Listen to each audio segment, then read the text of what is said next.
Bonjour à toutes et à tous, j'espère que vous allez bien. Bienvenue sur After Fight, nouvelle vidéo. Je reçois Kevin Jousset, le combattant français qui vit en Australie. Il est de passage au Boxing Squad. Il m'a laissé l'opportunité d'être le premier média à l'interviewer sur le sol français. Je remercie aussi Aldric Cassata du Boxing Squad de m'avoir permis de pouvoir réaliser ce contenu. N'hésitez pas à vous abonner à la chaîne, ça permet de soutenir mon travail ainsi que de faire avancer mon média. C'est important pour 2024 d'aider After Fight, ça passe par vous. Un bon visionnage et je vous dis à très vite.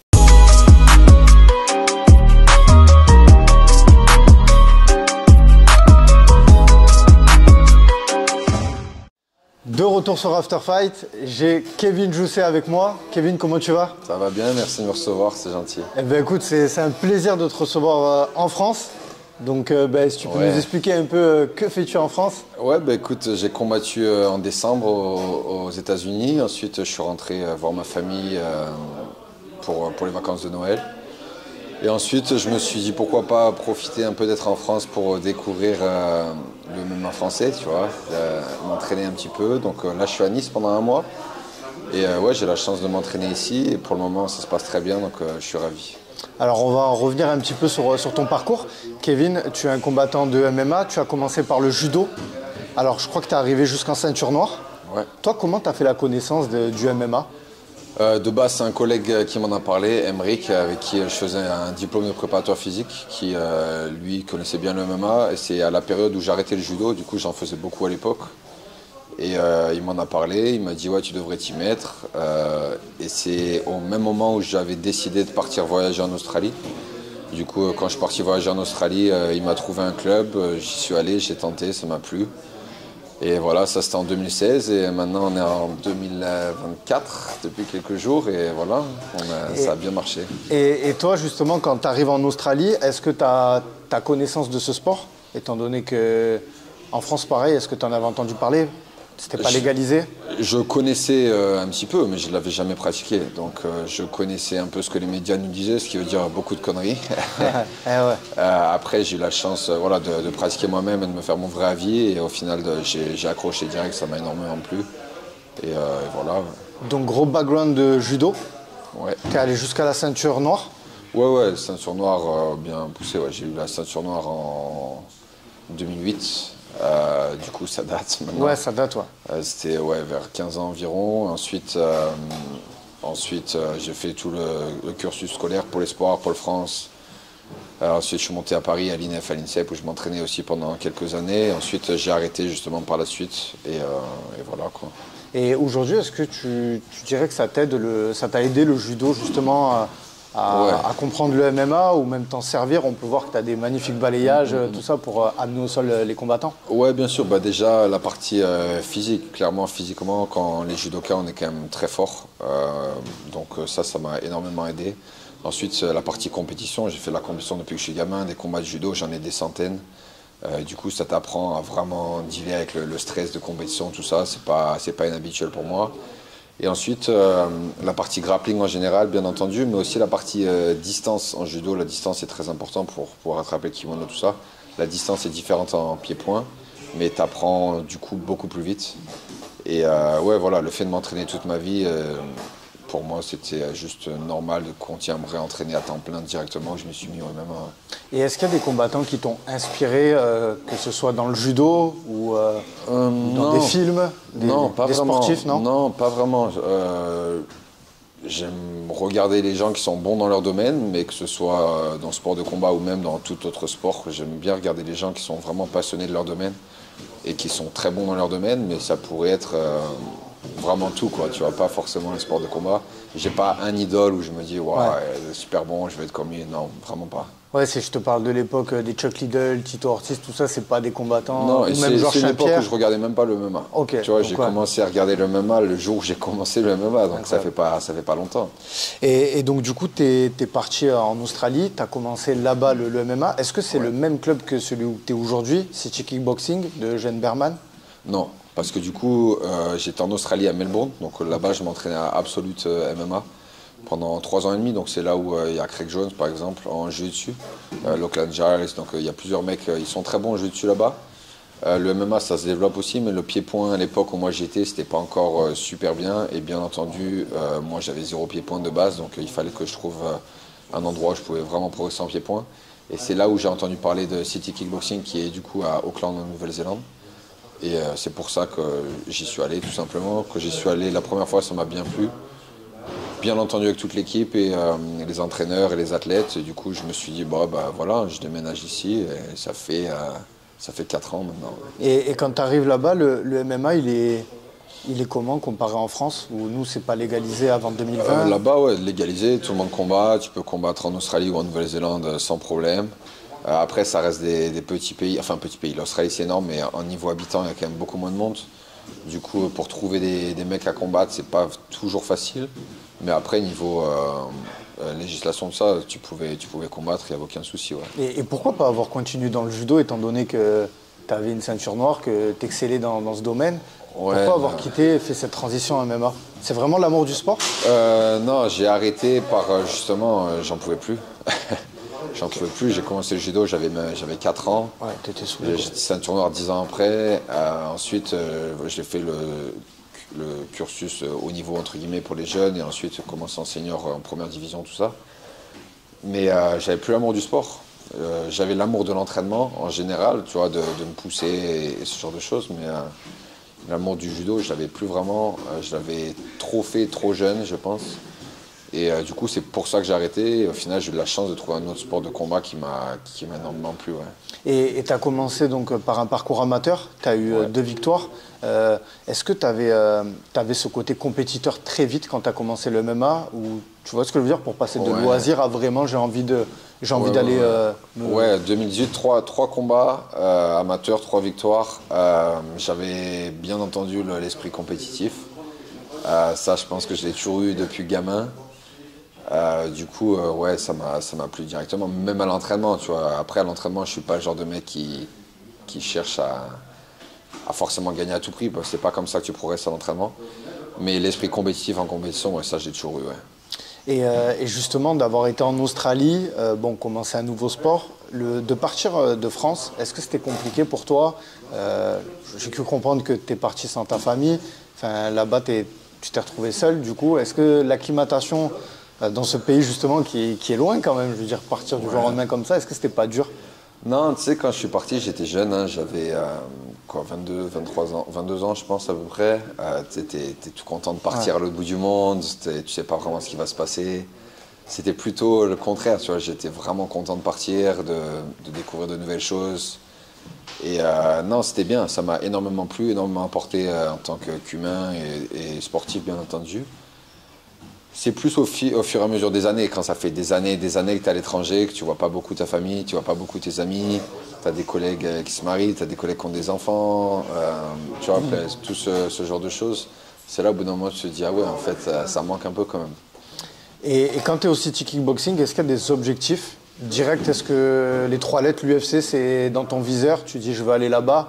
En plus, il y a Israël Adesanya, il y a Dan Hooker. Enfin, je veux dire, c'est accessible comparé en France. L'objectif, il était le jour où je me suis mis en MMA. J'ai fait mon premier cours MMA, c'était sparring avec les pros, parce que je ne savais pas, je suis arrivé le jour, c'était sparring avec les pros, c'est mon premier entraînement MMA. Et tu avais déjà des combattants UFC à l'époque, il y avait Jack Matthews, Dan Kelly, Jimmy Crute, Jack Jenkins, je ne sais pas si vous connaissez, c'est des mecs du coup d'Australie, mais bon, des mecs qui ont été en UFC pendant plusieurs années, il y en a qui y sont toujours. C'était mon premier cours MMA et j'avais fait 0 pied-point. Et je me suis rendu compte que bien sûr en pied-point j'étais une chèvre. Mais par contre en grappling j'arrivais déjà à tenir les mecs. Et surtout je me suis rendu compte que j'allais vraiment adorer ça. Et l'objectif il était là direct. Premier entraînement je me suis dit ouais ça va le faire. Si je m'entraîne bien et que je progresse comme je pense que je pourrais progresser, ça va le faire. Ouais. Donc l'objectif était là direct. Et 2019, donc tu fais tes débuts en professionnel. Ouais. Donc tu enchaînes 2 victoires consécutives. Et tu as ta première défaite donc, face à Jack Maddalena, qui aujourd'hui va affronter Gilbert Burns. Ouais. Comment tu as encaissé cette défaite? Aujourd'hui, on peut dire qu'elle a bien vieilli, parce que Maddalena, il est au top. Mais à ce moment-là, j'imagine qu'il n'est pas connu. Ouais, une première défaite, j'étais déçu. Hein, surtout, en fait, c'était mon premier combat déjà où je passais le premier round. Parce que du coup, tous mes combats amateurs et pro, j'avais toujours gagné au premier round. Même les quelques combats à pied-point que j'avais eu, du coup, j'avais aussi tout gagné au premier round. Du coup, là, le premier combat qui passe le premier round, en plus, c'était un short notice. Donc, j'ai combattu en une semaine de notice. On m'a appelé, il était censé combattre un mec pour la ceinture à Melbourne qui s'est blessé. Moi, je vivais à Melbourne à l'époque. On m'a dit, tu veux combattre? J'ai dit oui. Et je regrette pas du tout.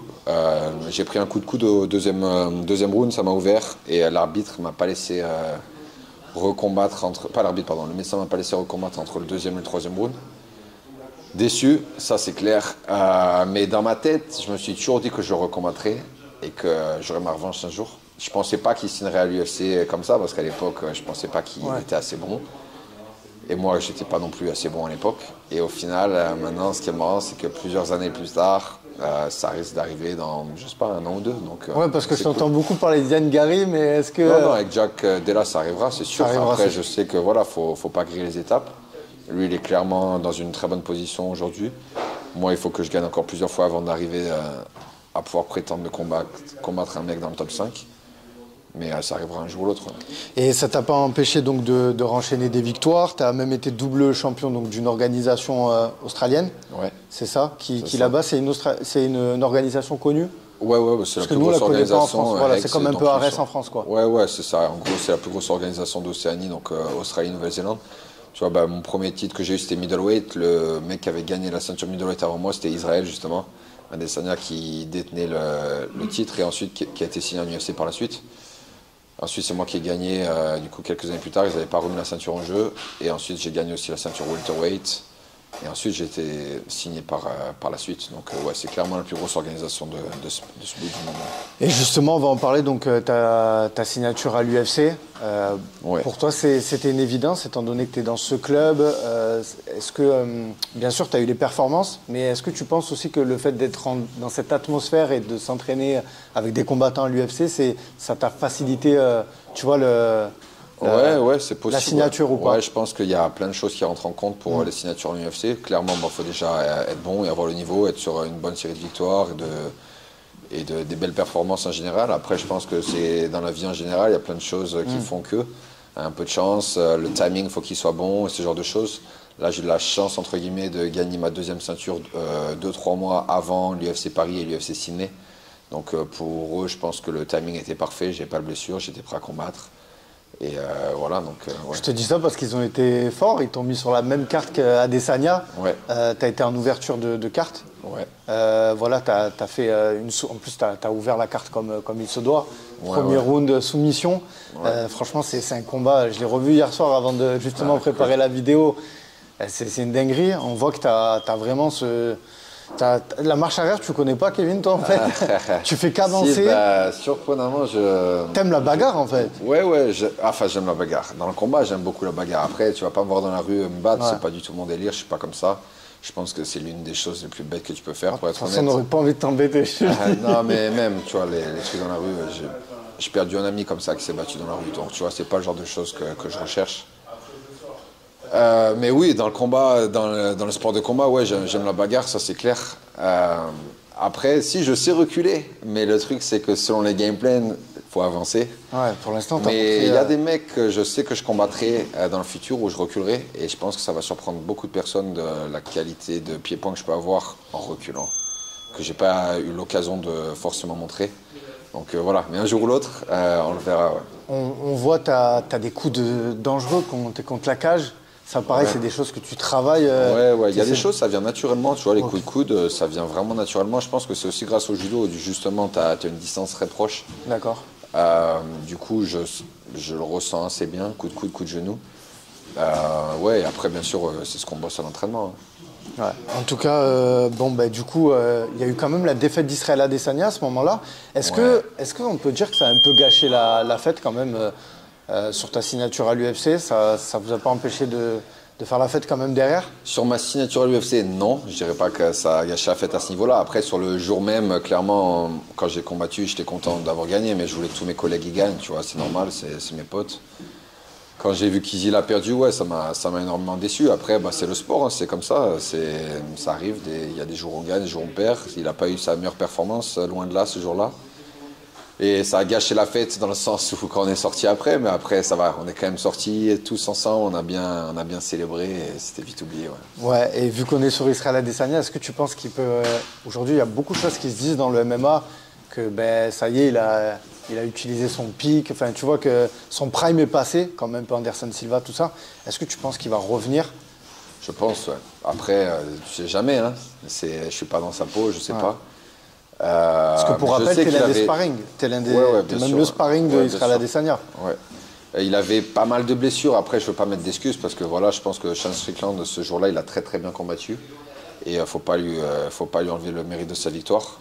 Il a clairement mérité ce jour-là. Après, non, je pense que Izzy peut revenir. Là, je sais qu'il fait les choses nécessaires, il s'entraîne dur. Il est très bon pour montrer sur les réseaux sociaux qu'il fait la fête et tout ça, mais je sais qu'il s'entraîne très dur. Et il recombattra, je l'espère en 2024, normalement. Et ouais, j'espère qu'il reviendra sur des grosses victoires. Bah, en tout cas, moi je l'espère aussi parce que c'est l'un de mes combattants, c'est même mon combattant préféré. Donc j'espère vraiment qu'il va revenir très fort. Le 9 décembre, donc, tu as affronté un Chinois, Kenan Song. Ouais. Donc tu as gagné à la décision. Ouais. Voilà, tu as fait une démonstration quand même, tu as gagné tous les rounds. Ouais.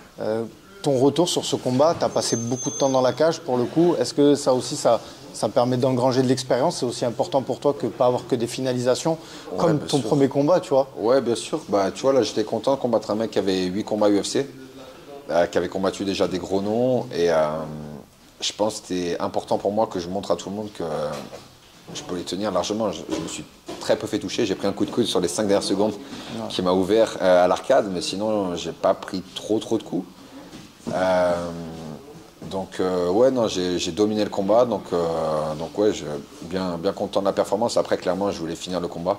Je pense qu'en revoyant le combat, j'aurais pu terminer le combat sur le 3e round. Je m'en suis pas forcément rendu compte quand j'étais dans la cage.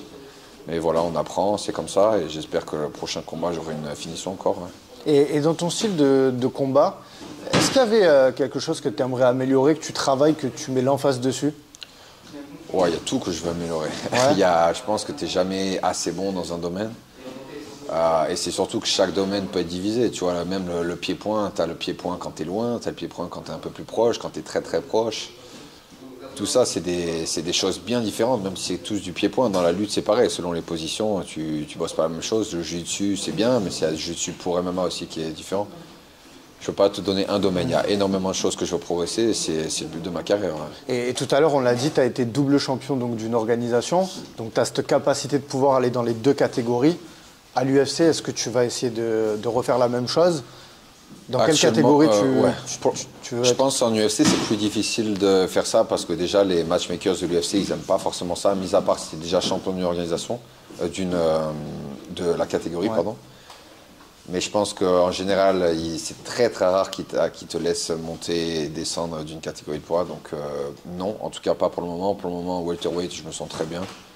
Donc voilà, je veux faire mes marques à welterweight, aller le plus loin possible et on verra par la suite. Mais pour le moment, welterweight, ça me convient. Tu as combattu 2 fois donc, en 2023. Est-ce que tes objectifs UFC, pour 2024, c'est pareil? Ah non, bien plus. J'ai combattu 2 fois en 3 mois.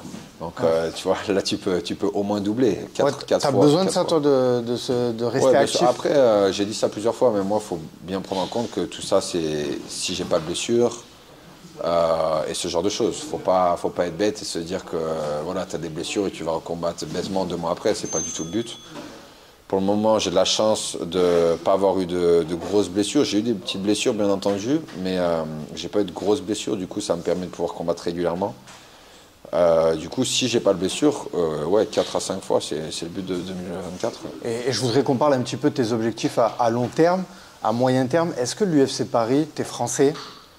Tu me l'avais dit dans la première interview que j'avais fait de toi que tu aimerais aussi combattre sur le sol français. Est-ce que c'est quelque chose qui est dans tes objectifs aussi c'est clair. Ah oui, combattre en France, j'ai toute ma famille, tous mes potes ici. Combattre en France, c'est clairement l'un des objectifs de 2024 même. Donc, de ce que j'ai entendu parler, l'UFC va revenir en France plutôt dans l'automne 2024. Donc, j'espère avoir au moins 2 combats d'ici là. Mais clairement, le prochain UFC en France, il faut que je sois. C'est pas négociable. Et est-ce qu'il y a des adversaires dans cette catégorie des welterweight que tu aimerais affronter? Jack Maddalena, Yann Gary? C'est pareil, je sais que le top 10, top 15, ça va me prendre quelques combats avant que j'y suis, avant d'y être, pardon. Donc voilà, je ne vais pas brûler les étapes, mais d'ici fin 2024, si tout va comme je souhaite et que j'ai 2-3 victoires d'ici là, avant l'UFC Paris, ou France, peu importe où c'est en France, c'est possible que je combatte un top 15 en France. Ouais. Et la première fois que je t'avais interviewé, et même sur d'autres médias, tu l'avais dit, tu connaissais peu de combattants français. Non. Alors bon, il y a le décalage horaire, c'est sûr que c'est pas évident de regarder tous les combats qu'il y a des Français sur le sol français. Mais aujourd'hui, maintenant, est-ce qu'il y a des combattants français que tu côtoies? Là, on est au Boxing Squad, j'imagine. Ouais, du coup, là, je connais tous les mecs du Boxing Squad, donc ça fait, ça fait quelques jours que j'y suis, du coup, je suis pas encore, je connais pas encore très bien tout le monde, mais voilà, tous les mecs d'ici, j'ai eu la chance de les côtoyer, donc c'est cool. Tous les mecs sont très bons ici, donc j'ai vraiment la chance d'être ici. Et après, bien entendu, les combattants français d'UFC, je les connais plus ou moins, en tout cas, je connais leur nom et je sais qui c'est, où ils s'entraînent, tout ça. Je ne les connais pas forcément personnellement, mais je suis sûr que par la suite, j'aurai la chance de les rencontrer. Et là, on est au Boxing Squad, on est à Nice.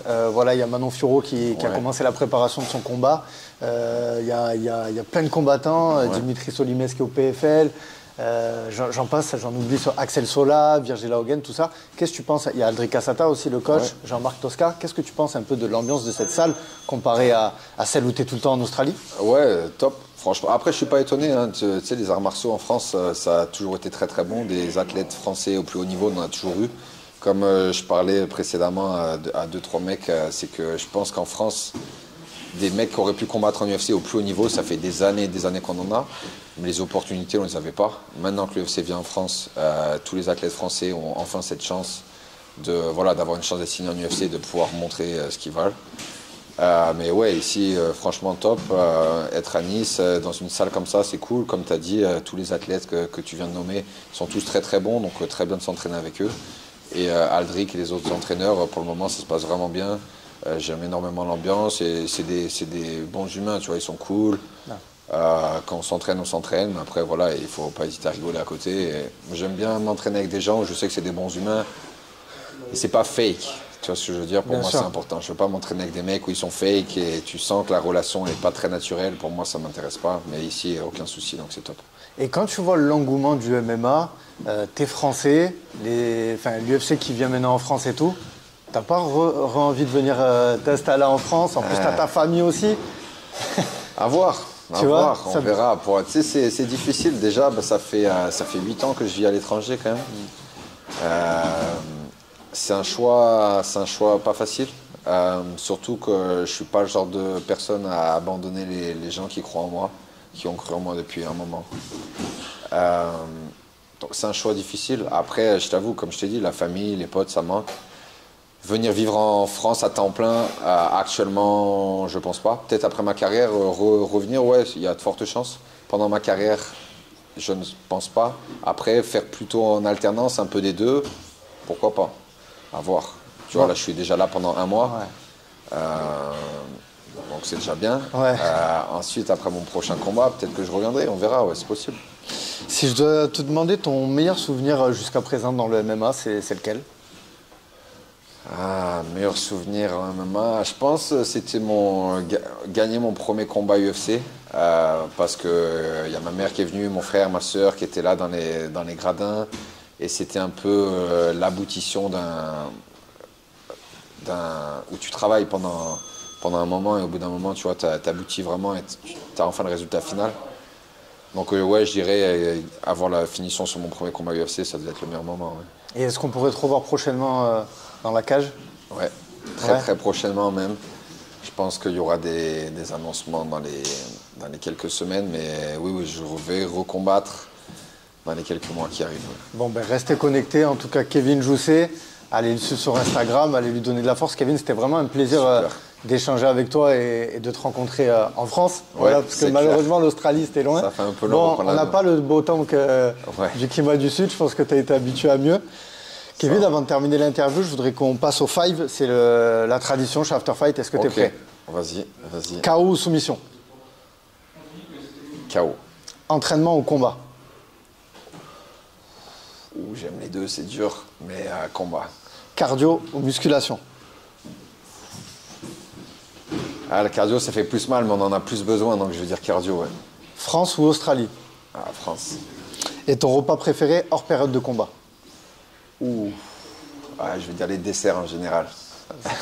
Dessert australien ou dessert français? Français quand même. Français. Ouais, quand même. Ça fait du bien de retrouver les boulangeries en France ou pas? Ça fait du bien et c'est dangereux en même temps parce que du coup tu prends pas mal de poids. Mais bon, ça va que je suis venu après le combat et pas avant. Kevin, encore merci de m'avoir accordé du temps. Je vais te laisser le mot de la fin. Si tu as des personnes à remercier, si tu veux clôturer l'interview, c'est toi qui as le mot de la fin. Non, merci encore. Vu que je suis à Nice, merci au Boxing Squad, à Aldric et à toute l'équipe ici qui me laisse m'entraîner ici. Pour moi, c'est un privilège, donc je suis vraiment heureux d'être ici. Merci Kevin. Merci à toi. Ciao.